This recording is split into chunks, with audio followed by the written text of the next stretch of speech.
మనం ఆరాధిస్తున్న ఆ దేవాతి దేవునికి సమస్తమైన మహిమ ఘనత ప్రభావములు కలుగునుగాక. ఆమేన్. మరొకసారి మీ అందరికీ కూడా ప్రేమపూర్వకమైన వందనాలు తెలియజేస్తున్నానండి. మనకున్న సమయాన్ని బట్టి కొద్ది నిమిషాల వాక్యాన్ని ధ్యానం చేసుకుందాం. బైబిల్ గ్రంథంలో నుంచి మార్కు సువార్త 6వ అధ్యాయము 45వ వచనం. బైబిల్ గ్రంథంలో నుంచి మార్కు సువార్త 6వ అధ్యాయం అండి. క్రొత్త నిబంధన పేజీ, క్రొత్త నిబంధన గ్రంథము 36వ పేజీ అండి. క్రొత్త నిబంధన గ్రంథం 36వ పేజీ.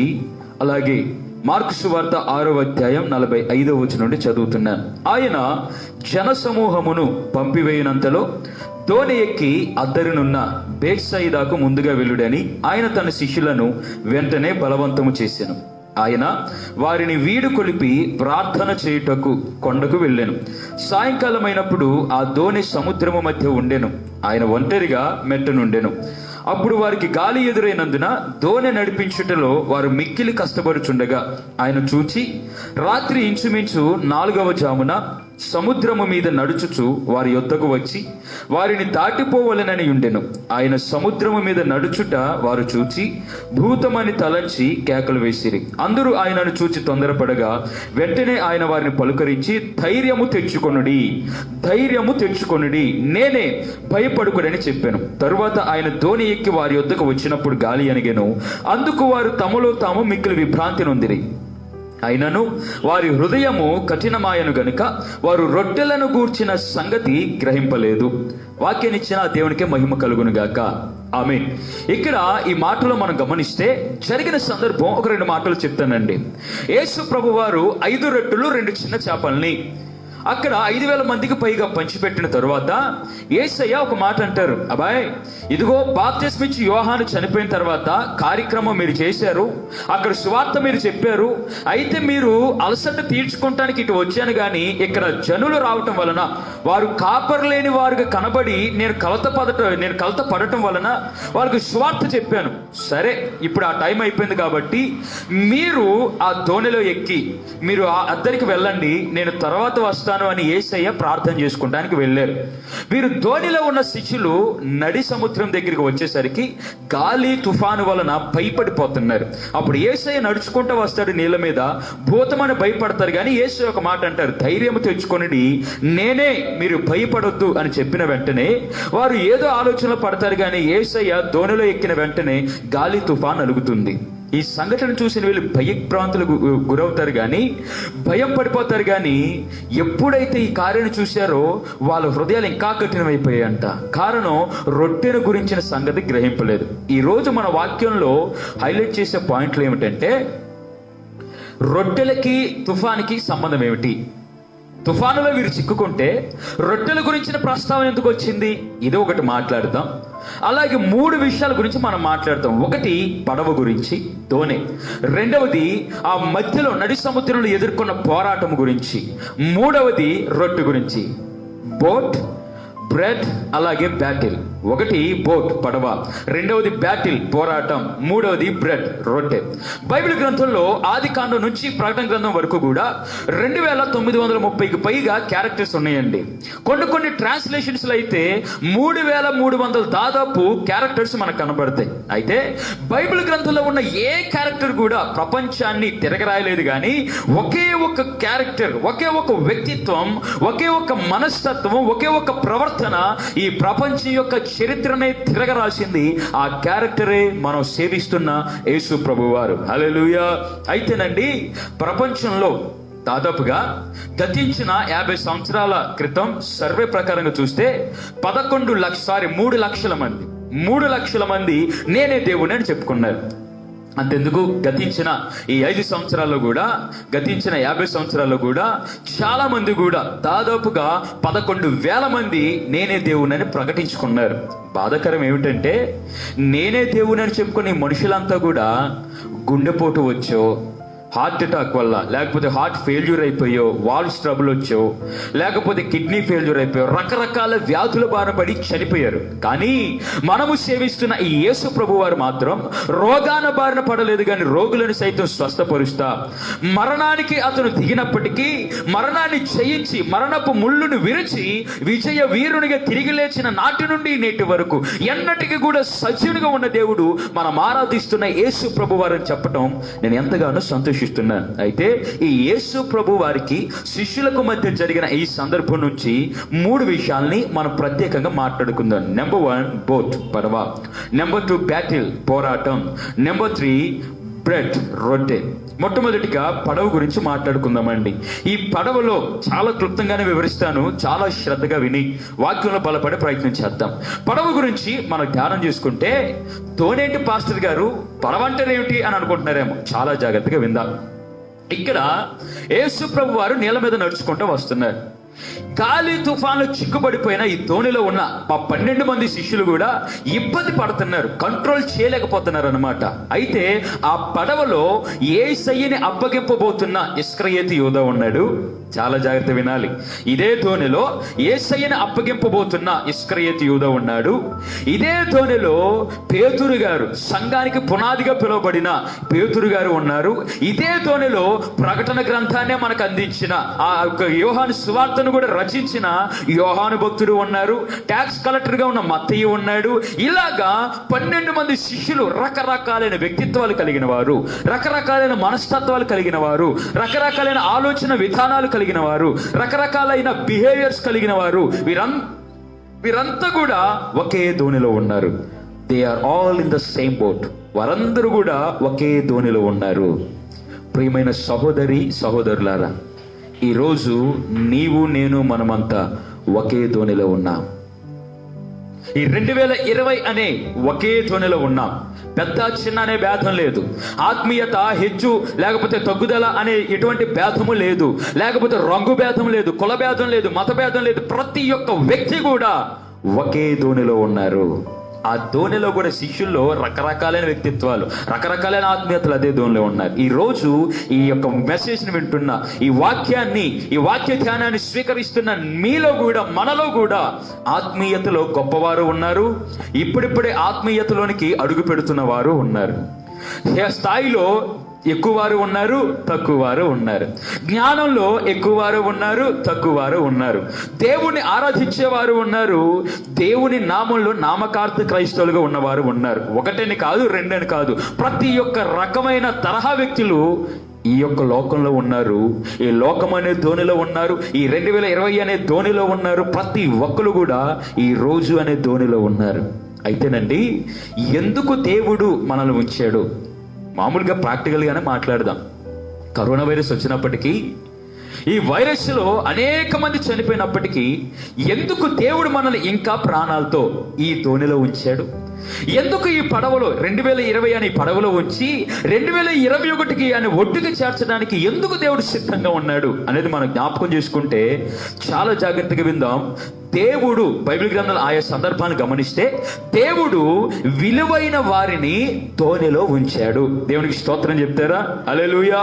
దేవుడు విలువైన వారిని ధోనిలో ఉంచాడు. అర్థం కావాలంటే కొంచెం లోతుగా వాక్యాన్ని ధ్యానం చేద్దాం. నోవాహు గారు చుట్టూ జలప్రళయం ఉంటే నోవాహు గారిని దేవుడు ఓడలో ఉంచాడు అన్నమాట. దేవునికి మహిమ కలుగును గాక. చుట్టుపక్కల జలప్రళయమే, కానీ విలువైన నోవాహుని, నీతిమంతుడిగా తీర్చబడిన నోవాహుని, తన కుటుంబాన్ని దేవుడు ఓడలో ఉంచాడు. తరువాత మోషే గారు చిన్నతనంలో ఆ జమ్ము పెట్టెలో, ఆ ఒక రకమైన చిన్న పడవ అన్నమాట. నైలు నదిలో మొసళ్ళు ఉండొచ్చు, విషపూరితమైన పాములు ఉండొచ్చు, లేకపోతే క్రూర మృగాలు నీళ్లు తాగడానికి అక్కడికి రావచ్చు. ఇంత భయంకరమైన ప్రదేశాల మధ్యలో నైలు నదిలో దేవుడు తన ఇల్లంతటిలో నమ్మకమైన వ్యక్తిగా ఉండబోయే ఆ బాలుని, మోషేని దేవుడు ఆ యొక్క ధోనిలో ఉంచాడు. తర్వాత అపోస్తలుల కార్యములు 27వ అధ్యాయం మీరు గమనించిన పౌలు గారిని దేవుడు ఓడలో ఉంచాడు. ఒంటరిగానే ఉన్నాడండి, కానీ 276 మందిని అతను సంపాదించుకున్నాడు. అయితే అంత విలువైన వ్యక్తిని 14 రోజులు సూర్య రశ్మిని వాళ్ళు చూడలేదంట. 14 రోజులు సరైన ఆహారము లేదు, దాహం తీర్చుకోవడానికి నీళ్లు లేవు, వారు అల్లాడిపోయారు. అంత భయంకరమైన పరిస్థితుల్లో యేసయ్య తర్వాత గొప్ప స్వార్థ చేసిన వ్యక్తిగా పేరుగాంచిన పౌలు గారిని దేవుడు దోణిలో ఉంచాడు, పడవలో ఉంచాడు. అంతెందుకండి, యేసయ్య పడవలో ఉండి బ్రతుకులను మార్చే ప్రసంగాలు చేశాడు.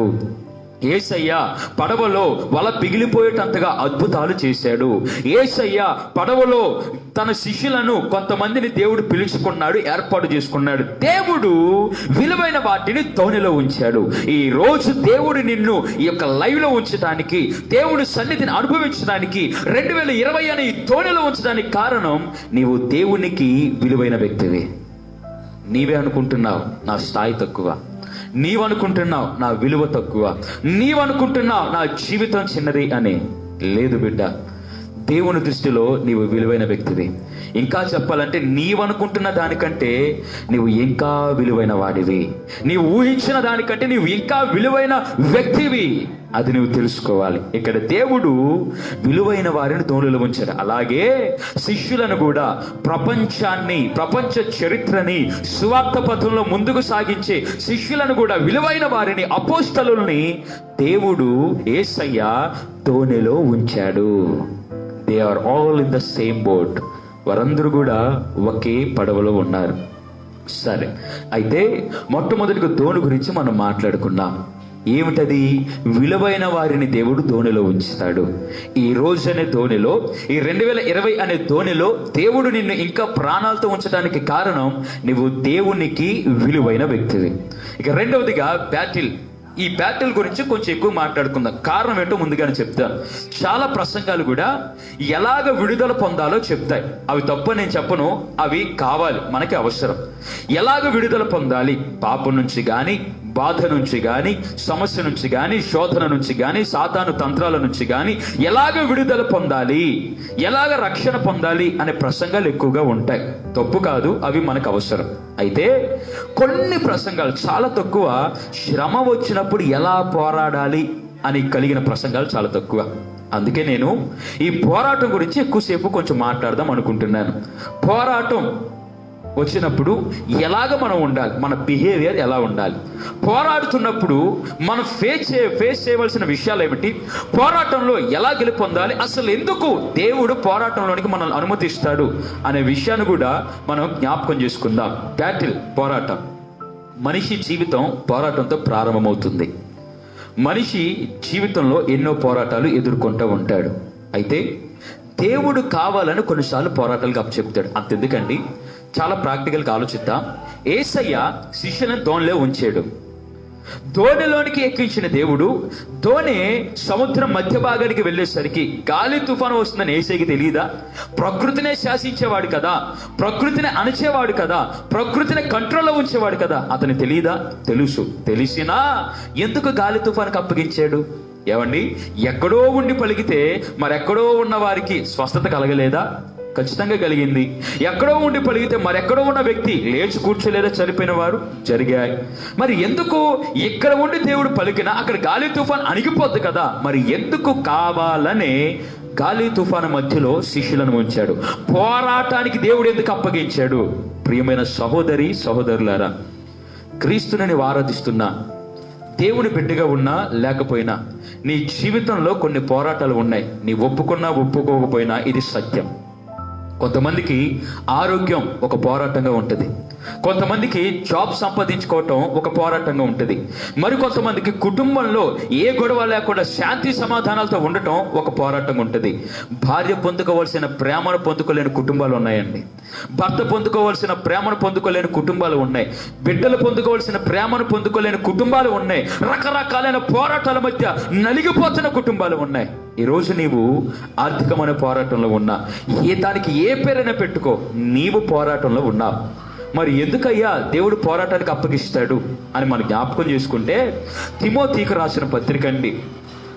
అందరూ కూడా మీ దగ్గర బైబిల్ గ్రంథం ఉంటే రెండవ తిమోతికి రాసిన పత్రిక 4వ అధ్యాయాన్ని అందరూ కూడా తెరుద్దాం. రెండవ తిమోతి బైబిల్ గ్రంథంలో ఉన్న ఆ క్రొత్త నిబంధనలో రెండవ తిమోతికి రాసిన పత్రిక 4వ అధ్యాయము 7వ వచనం 8వ వచనం చదువుతున్నానండి. మంచి పోరాటము పోరాడి తిని నా పరుగు కడముట్టించి తిని విశ్వాసము కాపాడుకొంటిని, ఇక మీదట నా కొరకు నీతి కిరీటము ఉంచబడి ఉన్నది. వాక్యాన్ని దేవుడు మన విడికిల్లో దీవించును గాక. ఆమేన్. ఇక్కడ పౌలు గారు చెప్తున్న మాట ఏమిటంటే, నేను పోరాటంలో ఉన్నాను, అయితే మంచి పోరాటం పోరాడాను, ఈ పోరాటాన్ని మధ్యలో నేను ఆపేయక ఈ పోరాటాన్ని కడముట్టించాను, నా విశ్వాసాన్ని కాపాడుకున్నాను. ఎందుకు ఈ పోరాటాన్ని నేను పోరాడాను, ఎందుకు ఈ పోరాటాన్ని అనుభవించాను అనంటే ముందున్న నిరీక్షణ ఒకటి ఉంది. అదేమిటి? జీవ కిరీటము. దేవునికి మహిమ కలుగును గాక. నీవు ఎంత పోరాటంలో ఉన్నావో అంత ప్రాక్టీస్ అనేది నీకు అవసరం. ఏమండి, పివి సింధు గారు ఒలింపిక్స్కి ప్రాక్టీస్ అవుతున్నప్పుడు ఇంటర్వ్యూలో రిపోర్టర్తో ఒక మాట అన్నారు. రిపోర్టర్ గారు ఒక మాట అడిగారు, అమ్మా మీరు ఒలింపిక్స్లో పార్టిసిపేట్ చేయబోతున్నారు కదా, మీ ప్రాక్టీస్ ఎలా ఉంది, మీరు దాన్ని సాధిస్తారా అని అంటే అప్పుడు ఆమె ఒక మాట అందండి. అదేమిటంటే, special tournament needs special practice. అంటే స్పెషల్ టోర్నమెంట్కి, ఒక ప్రత్యేకమైన టోర్నమెంట్కి ప్రత్యేకమైన సాధన అవసరం. నీవు ఏ స్థాయిలో పోరాడుతున్నావో ఆ స్థాయిలో సాధన నీకు అవసరం. ఏ స్థాయిలో నీవు పోటీ పడుతున్నావో అది నీకు అవసరం. అంతెందుకండి, చాలా మంది యువతకి క్రికెట్ అంటే తెలియని వారు ఉండరేమో. ధోని అనేవారు ఇష్టపడేవారు ఉంటారు, కోహ్లీ అంటే ఇష్టపడేవారు ఉంటారు. అయితే వీరందరూ కూడా అంత స్థాయికి వెళ్ళటానికి, కప్పు తీసుకునేటప్పుడు చూడటానికి బాగుంటుంది, కానీ ఆ విజయం వెనకాల వారు పడిన శ్రమ ఎంతో ఉంది, వారు చేసిన సాధన ఎంతో ఉంది, వారు ఆలోచించిన విధానం, పడిన ప్రయాస ఎంతో ఉంది. అలాగే పోరాడుతున్న నీవు కూడా నీ సాధన కలిగి ఉన్నావా? పోరాటంలో జయించడానికి నీవు ప్రయత్నాలు చేస్తున్నావా లేదా? అయితే ఎందుకయ్యా దేవుడు పోరాటానికి అప్పగిస్తాడు? ఎఫెసీయులకు, కొరింథీయులకు రాసిన పత్రిక అండి.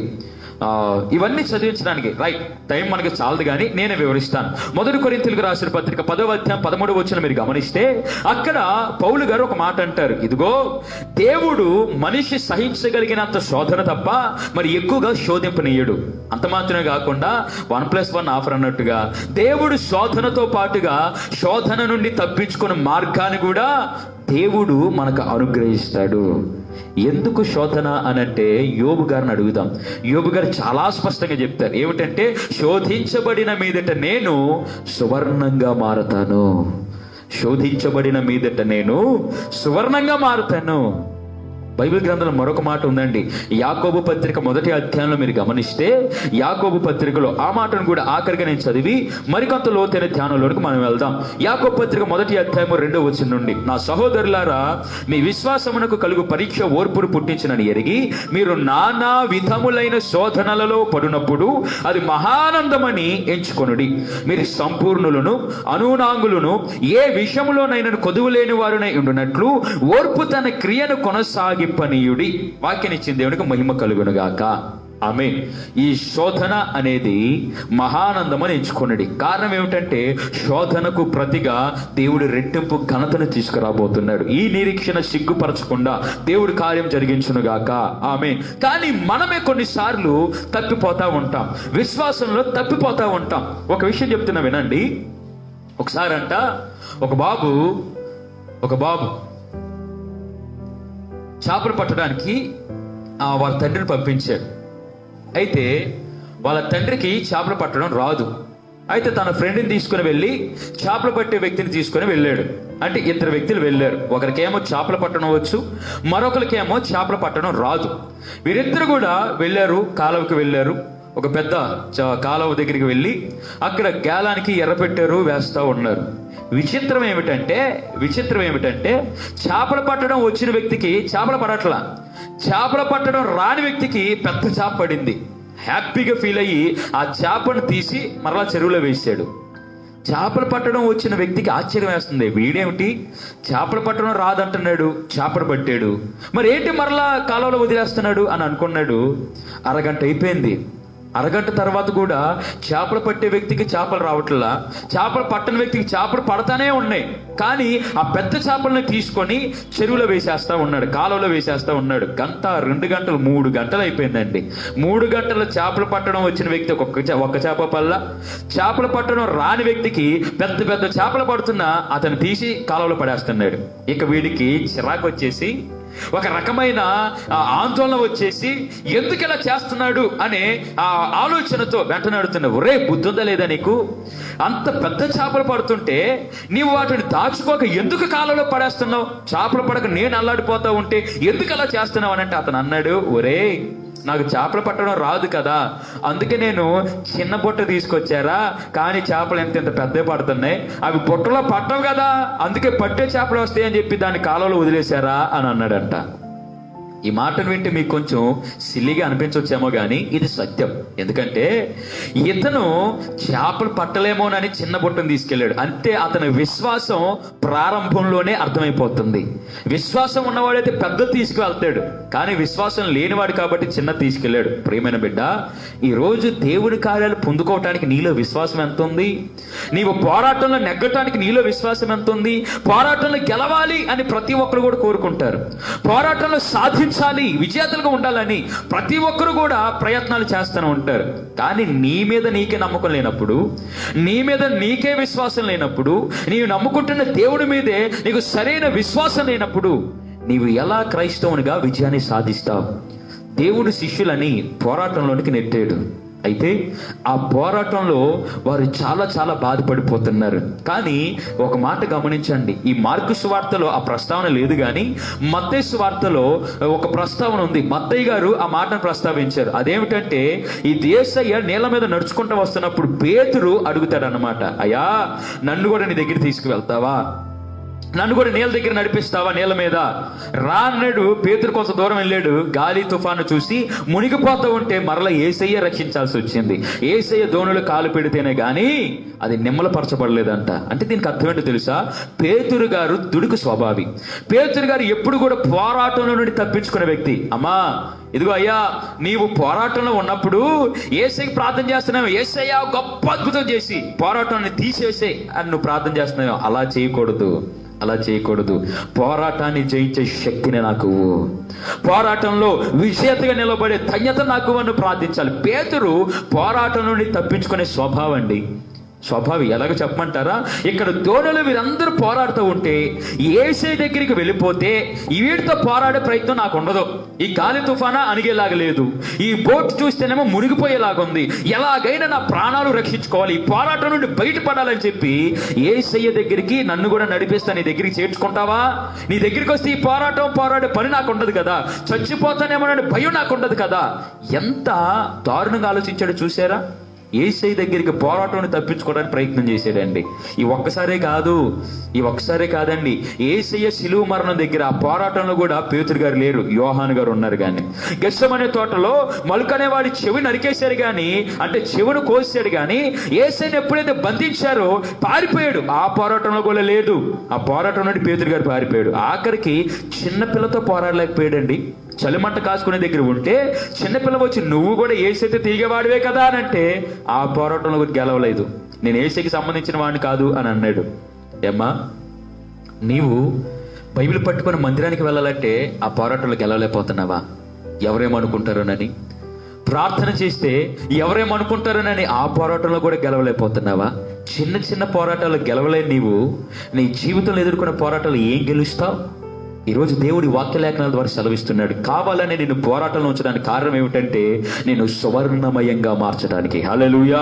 స్మరణ సంఘంతో దేవుడు అంటాడండి, ఇదిగో నీవు 10 దినములు శ్రమ కలిగిద్ది, నాకు తెలుసు నువ్వు శ్రమ పడుతున్నావని, నీ దరిద్రత నాకు తెలుసు, అయినా నీవు ధనవంతుడివే. ప్రకటన గ్రంథం 2వ అధ్యాయం 8 నుంచి 11 వచనాలు మీరు గమనిస్తే అక్కడి వృత్తాంతం అంతా కూడా ఉంటుందండి.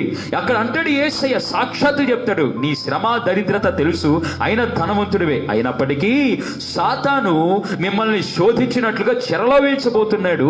10 దినములు శ్రమ మీకు కలుగుతుంది, అయినా భయపడొద్దు సంగమా. నీవు ఇలాగే గనక పోరాటంలో నిలదొక్కుని నా యందు విశ్వాసం ఉంచి నీవు నమ్మకంగా నిలబడితే జీవ కిరీటాన్ని నీకు ఇవ్వబోతున్నాను. హల్లెలూయా. ఈరోజు జీవ కిరీటాన్ని పొందుకునే విశ్వాసాన్ని కలిగి ఉన్నావా? ఆ రీతిగా దేవుడు మనల్ని దీవించునుగాక. ఆమేన్. ఏమండి, బొగ్గుని ఎవరు కూడా మెడలో వేసుకొని తిరగరు. చైనులాగా బొగ్గుని వేసుకొని తిరగరు, కానీ వజ్రాన్ని వేసుకొని తిరుగుతారు. ఎందుకు? వజ్రం కనబడకపోయినా కనబడేలా పెట్టుకొని తిరుగుతారు. కారణం ఏమిటి? వజ్రానికి ఉన్న విలువ అంత గొప్పది. మరి వజ్రం ఎక్కడి నుండి వచ్చిందండి? బొగ్గులో నుండి వచ్చింది. బొగ్గుని కాల్చితే, బొగ్గుని మసల కొడితే, బొగ్గుని నలిపేస్తే ఆ కాల్చబడిన ఆ విధానంలో నుండి వజ్రం అనేది బయటపడుతుంది. విలువ కలిగినది విలువ లేని దానిలో నుండి వస్తుంది. హల్లెలూయా. ఈరోజు నువ్వు విలువ లేని వ్యక్తిగా ఉన్నావేమో, విలువ లేని వ్యక్తిగా నువ్వు నీ యొక్క జీవితాన్ని సాగిస్తున్నావేమో. ఎందుకు ఈ పోరాటాలు అనంటే విలువైన వానిగా మార్చడానికి, ఒక వజ్రము వంటి విలువైన వానిగా మార్చడానికి దేవుడు నిన్ను ఇప్పుడు స్థానబెడుతున్నాడు. దేవుని యొక్క నామంలో ప్రార్థించు. ఈ పోరాటంలో దేవునికి విజయాన్ని కలిగించునుగాక. ఆమేన్. ఇక ఆఖరిగా ఈ 3వ మాటను కూడా చెప్పిన వాక్యాన్ని ముగిస్తాను. నెంబర్ 1, బోట్, పడవ. విలువైన వారిని దేవుడు పడవలో ఉంచాడు. నెంబర్ 2, బ్యాటిల్, పోరాటం. దేవుడు ఎందుకు కొన్నిసార్లు పోరాటంలోకి ఉంచుతాడు అనంటే పోరాటం ద్వారానే నువ్వు నిజమైన వాడిగా ఉంటావు. ఈ లోక సంబంధిగా కాకుండా పరలోక వారసులుగా ఉండాలంటే పోరాటంలో ఉండాల్సిందే. పోలీస్ ఉద్యోగం సంపాదించుకోవాలంటే ఈజీగా ఎవరు పడితే వాళ్ళకి ఇవ్వరండి. ఫిజికల్ టెస్ట్ ఉంటుంది, మెంటల్ టెస్ట్ ఉంటుంది, పరీక్ష ఉంటుంది, రకరకాలైన టెస్టులన్నీ, పోరాటాలన్నీ గెలిస్తేనే వారిలో ఎవరైతే ముందంజలో ఉంటారో వారే పోలీసుగా ఉంటారు. ఏమండి, ఈ లోకంలో ఒక విలువకరమైన ఉద్యోగానికి అన్ని పరీక్షలు ఉంటే పరలోక రాజ్య వారసత్వాన్ని సంపాదించుకోవటానికి నీవు పోరాటంలో పాల్గొనవా? పోరాటంలో గెలవవసరం లేదా? ఈ పోరాటంలో గెలిచిన వాడే దేవుని యొక్క బిడ్డలుగా రాజ్యాన్ని స్వతంత్రించుకోబోతున్నారు. ఆ రీతిగా దేవుడు సహాయం చేయనుగాక. అయితే ఎఫెసీయులకు రాసిన పత్రిక 6వ అధ్యాయం 10 నుండి కింద ఆ వచనాలన్నీ కూడా చదువుకుంటూ వెళ్తే ఈ ఆత్మీయ ఆయుధాన్ని ధరించి పోరాడుదాం, దేవుడు మన పట్ల గొప్ప కార్యం జరిగించునుగాక. ఇక 3rd వన్, బ్రెడ్, రొట్టె. ఆఖరిగా రొట్టె గురించి చెప్పిన వాక్యాన్ని ముగిస్తా. ఎందుకు తుఫానుకి రొట్టెకి సంబంధం పెట్టాడంటే చాలా జాగ్రత్తగా విందాం. తుఫానులో, ఇక్కడ తెలుగు బైబిల్ గ్రంథంలో లేదు కానీ ఇంగ్లీష్ ట్రాన్స్లేషన్లో మీరు గమనిస్తే అక్కడ 5 రొట్టెలు 2 చిన్న చేపలు 5,000 మందికి పైగా పంచిపెట్టిన తర్వాత మిగిలిపోయిన మొక్కలోనే చూడండి, ఆ మిగిలిపోయినవి గంపలో ఎత్తారన్నమాట. ఆ గంప వీరు ఉన్న దోణిలోనే ఉంది. ఇంగ్లీష్ ట్రాన్స్లేషన్లో చూస్తే ఆంగ్ల భాషలో ఆ గంప అందులోనే ఉంది. ఒరిజినల్ ట్రాన్స్లేషన్లో కూడా అలాగే ఉంటుందండి. ఎత్తిన ఆ గంప వారి దోణిలోనే ఉంటుంది. వారు ఎక్కడ తిన్నారో తెలియదు, ఎక్కడ పంచిపెట్టారో తెలియదు, ఏం చేశారో తెలియదు. కానీ వారు పోరాడుతున్నప్పుడు దేవుడు ఆ రొట్టెల గంపని వారి మధ్యలోనే ఉంచాడు. కారణం ఏమిటో తెలుసా? పోరాటం వస్తున్నప్పుడు, గాలి తుఫానులో ఉన్నప్పుడు వీరు బాధను చూడకూడదు, అంతకుముందే దేవుడు చేసిన కార్యాన్ని, ఆశీర్వాదం అనే రొట్టెను చూడాలి. హల్లెలూయా. ఈరోజు పోరాటానికి నేను అప్పగించిన దేవుడే నీ జీవితంలో, నీ కుటుంబంలో రొట్టెల గంపను కూడా ఉంచాడు. అంతకు ముందు చేసిన కార్యాన్ని, ఆశీర్వాదాన్ని ముందు ఉంచాడు. కానీ నువ్వేం చేస్తున్నావు తెలుసా? ఆ భయంకరమైన పోరాటాన్ని చూస్తున్నావు కానీ, గాలి తుఫాను వంటి శ్రమలను చూస్తున్నావు కానీ, దేవుడు ఇంతకు ముందు చేసిన ఆశీర్వాదం అనే రొట్టెలను నువ్వు చూడలేకపోతున్నావు. అందుకే ఉంటుంది, వారి హృదయం కఠినమైపోయిన గనుక రొట్టెలను గురించిన సంగతి వారు గ్రహింపలేదు. ఈరోజు నువ్వు గ్రహిస్తున్నావా బిడ్డ? నువ్వు గ్రహించాలి. నీవు బాధలో ఉన్నప్పుడు, గాలి తుఫాను వంటి శ్రమలు వచ్చినప్పుడు నీవు వాటిని చూడకూడదు, దేవుడు నీ జీవితంలో చేసిన కార్యాలనే ఆ రొట్టెల వైపు చూడాలి. ఆ రొట్టెల ద్వారా నిరీక్షణ వస్తుంది. నిజమే, ఒకప్పుడు దేవుడు గొప్ప కార్యం జరిగించాడు, ఈ బాధల్లో కూడా దేవుడు కార్యం జరిగిస్తాడనే నిరీక్షణ ఆ రొట్టెలు కలిగిస్తాయి. ఈరోజు నీవు వాటిని చూడకుండా రొట్టెల వైపు చూసి నిరీక్షణతో సాగిపోవాలి. ఈ నిరీక్షణ మనలను సిగ్గుపరచకుండా దేవుని నామంలో గొప్పవారిగా, దేవుని మహింపరిచే వారిగా, సాక్షులుగా నిలబెట్టడానికి దేవుడు సహాయము చేయనుగాక. ఆమేన్. అయితే మరి నువ్వు రోజు ప్రార్థన చేస్తున్నావా? ఎలా ప్రార్థన చేయాలి? ఆఖరిగా ఈ మాటను చెప్పి వాక్యం ముగిస్తాను. మీ దగ్గర ఉన్న బైబిల్ గ్రంథాన్ని మూసేయండి. ఆఖరికి టైం అయిపోయింది. ఆఖరికి మాటను చెప్పి నా వాక్యం ముగిస్తాను. నేను బెంగళూరులో సౌదర్న్ ఏషియా బైబిల్ కాలేజీలో బైబిల్ తర్ఫీస్, బైబిల్ ట్రైనింగ్ అవుతున్నప్పుడు అండి, మా సార్ గారు రెనీ శామ్యుల్ గారు అని, అతను సైకాలజీ అడ్మినిస్ట్రేషన్ కి అతను ప్రిన్సిపల్ గా ఉండేవారు అనమాట. సైకాలజీ అనే ఆ వ్యవస్థకి ప్రిన్సిపల్ గా ఉండేవారు. అయితే బెంగళూరులో ఉన్న రూల్స్ ఏమిటంటే రాత్రి 9:30 తర్వాత షాప్లు ఏమీ ఓపెన్ చేయకూడదు, క్లోజ్ చేసేయాలన్నమాట. ఒకవేళ ఓపెన్ చేస్తే సీజ్ చేసేస్తారు, లేకపోతే ఫైన్ అనేది విధిస్తారు. ఏదైనా అత్యవసరమైతే మెయిన్ సిటీ మ్యాజెస్టిక్ అని ఒకటి ఉంటుందండి, గంట ప్రయాణం మేమున్న ప్లేస్ నుంచి గంట పావు అలా ఉంటుంది అనమాట. ట్రాఫిక్ ఎక్కువైతే 1:30 పావుతో 2 గంటలు కూడా ఉంటుంది. అయితే ఇంత ప్రయాణం చేసి అక్కడికి వెళ్ళి తెచ్చుకోవాలి. రాత్రి 9:30 అయిపోయింది. మా సార్ రెనీ శామ్యుల్ గారు మాకు లెసన్కి ప్రిపేర్ అవుతా ఉన్నారనమాట. స్టూడెంట్కి లెసన్ ప్రిపేర్ అవుతున్న టైంలో వాళ్ళ చిన్న కుమారుడు వచ్చి, డాడీ నాకు మొబైల్ ఫోన్ కావాలి డాడీ అని అన్నాడు. డాడీ ఒక్కసారిగా వాడి వైపు చూసి, ఎరా 20,000 30,000 రూపాయల ఫోన్ నీకు అవసరమా అని అంటే, అప్పుడు వాడు అర్రెర్రే అది కాదు డాడీ, ఇదిగో తిరణాల్లో ఎగ్జిబిషన్ అమ్ముతారు కదా 30 రూపాయల ఫోన్ డాడీ, 1 నొక్కితే లైట్ వెలిగిద్ది, 2 నొక్కితే రింగ్ టోన్ వచ్చింది, ఈ ఫోన్ డాడీ అని అన్నాడంట. ఓహో అదా అని నవ్వేసి, సరేనన్నా ఇప్పుడు షాప్స్ అన్ని క్లోజ్ చేసి ఉంటాయి కదా, 9:30 అయిపోయింది, రేపు కొనిస్తాలే అని అన్నాడు.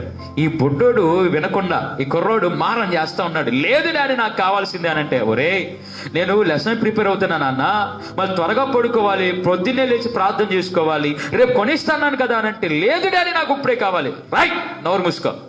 ఎన్నిసార్లు చెప్పాలరా? తండ్రిని చెప్తుంటే వినవా?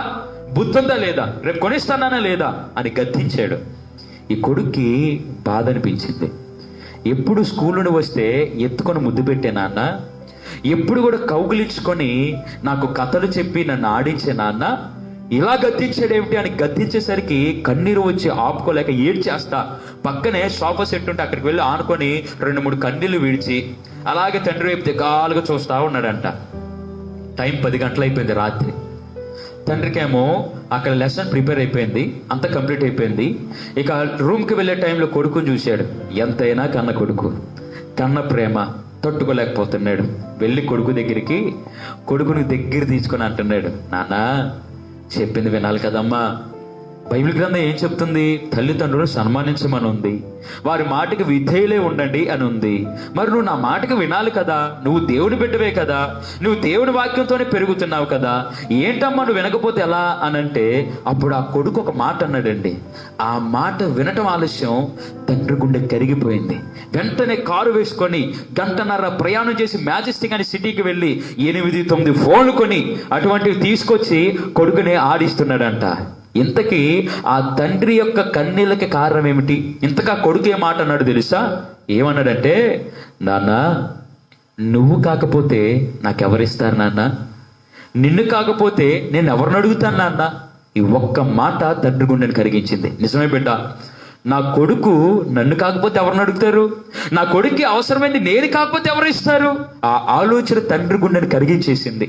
వెంటనే కన్నీళ్లు తుడుచుకొని కొడుకుని తీసుకువెళ్ళి ఆ ఫోన్లు కొని ఇచ్చాడండి.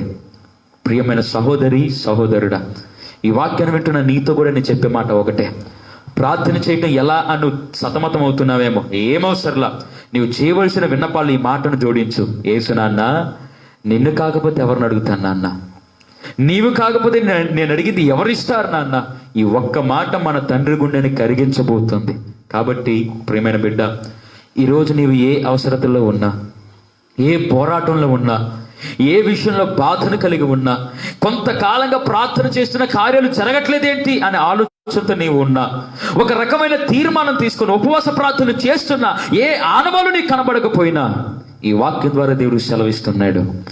యేసు నామంలో ఈ క్షణమే నీ ఉన్న స్థలంలో మోకాలు ఉంచగలిగితే మోకాలు వేసి ప్రార్థించే, అవకాశం లేకపోతే నుంచుని ప్రార్థించే, ఇంకా అవకాశం లేకపోతే కూర్చొని ప్రార్థించే. నీకు ఏ యొక్క విషయంలో అయితే ఎలాగైతే ప్రార్థించగలవో అలాగే కళ్ళు మూసుకొని ప్రార్థించే. నీ నామంలో ప్రార్థించబోతున్నాను, దేవుని నామంలో ప్రార్థించబోతున్నా. నీ గురించి, మన గురించి నేను ప్రార్థించబోతున్నా. కారణం ఏంటో తెలుసా? దేవుడు నిన్ను విలువైన వ్యక్తిగా ఉంచాడు కాబట్టి ధోనిలో ఉంచాడు, పోరాటంలో ఉంచాడు అనంటే నెక్స్ట్ ఏదో ఒక గొప్ప కార్యాన్ని దేవుడు నీ జీవితంలో ఉంచబోతున్నాడు. కాబట్టి ఇక ఆఖరిగా నీ జీవితంలో రొట్టెలో ఉంచాడు కదా, ఆ ఆశీర్వాదాన్ని, ఆ నిరీక్షణ నీవు చూసి ఈ పోరాటం వైపు చూడక దేవుని నామములో ప్రార్థిస్తే దేవుడు కార్యం జరిగిస్తాడు. కాబట్టి అందరూ కూడా చిన్న ప్రార్థన చేద్దాం. మహాగణుడైన దేవా, పరిశుద్ధుడా, మీకు స్తోత్రాలయ్యా. మీరు ఇచ్చిన వర్తమానాన్ని బట్టి మీకు స్తోత్రం. మమ్మల్ని అందరినీ కూడా ఆత్మీయతలోనైనా, ఆర్థికంలోనైనా, ఆరోగ్యంలోనైనా, ఆలోచనలోనైనా, మరే స్థాయిలోనైనా హెచ్చుతగ్గులు కలిగిన వారు ఉన్నా, అయినా మమ్మల్ని అందరినీ కూడా ఈ 2020 అనే దోన్లో మీరు ఉంచడానికి కారణం, ఈ బుధవారం అనే దోన్లో ఉంచడానికి కారణం, మమ్మల్ని విలువైన వారిగా మీరు ఉంచారు ప్రభువా. దేవా, మీరు ఇచ్చిన వర్తమానాన్ని బట్టి మీకు స్తోత్రం.